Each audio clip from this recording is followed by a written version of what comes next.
I shared a video on my burner account about your lease and equity. If you're leasing a vehicle, why you should not turn that lease back in without getting that equity. And I'm going to clarify some things in this video because I thought it would be helpful to share it on this page as well. So I'm talking about a vehicle that obviously has equity in it. And the way to find out if your vehicle has equity is to look at the payoff amount on your portfolio.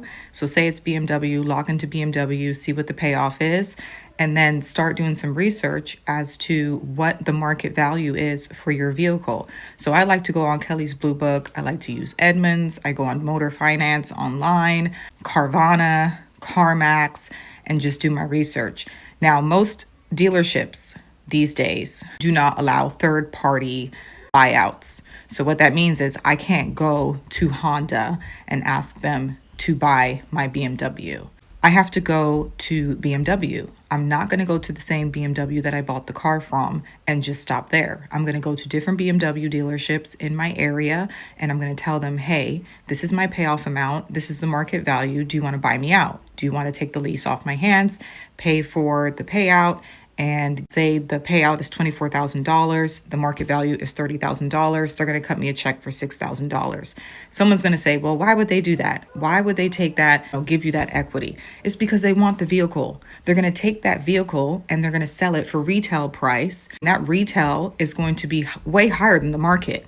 They have to factor in profit margins. They have to factor in reconditioning. They have to factor in dealership overhead costs, all of that. Right? If you have a lease and you want to get out of your lease, the first thing I would suggest is go and look at your payoff amount, look at the market value, and see if your vehicle has equity. Obviously, this works where you have equity in your vehicle.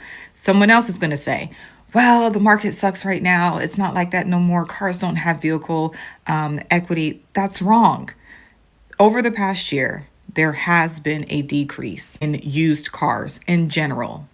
But at the same time, vehicles currently are generally holding value very well. And you can look this up on Motor Finance online. I like to use that resource.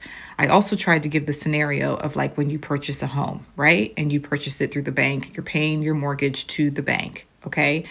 And I made a comment and I said something like, you don't own your home. I wasn't talking about physically or money-wise. I was talking about how the bank has a legal interest in your home. For example, our house flooded, and when the insurance company cut us the check, we couldn't even endorse the check to get the money without having the bank's signature on the check. They had to endorse the check with us because they have a legal interest in the home. It's the same thing with a lease. The logic is the same thing with a lease. I'm paying this money to the bank for my home, but when I'm ready to sell my home, say I still owe $150,000 on my home and I sell my home for $300,000, I walk away with $150,000 because that's the difference between what the buyer bought the home for and what I owe the bank. Just wanted to share this video. If you guys have questions and comments, you can just drop them down below. A lot of people sent me so many questions about this on my other account, and I'm more than happy to answer them. But if you have equity in your lease, please check. And do not walk away from your lease without getting that money. The other thing is don't ever pay a down payment on a lease, but that's a whole different topic for a different video. Okay.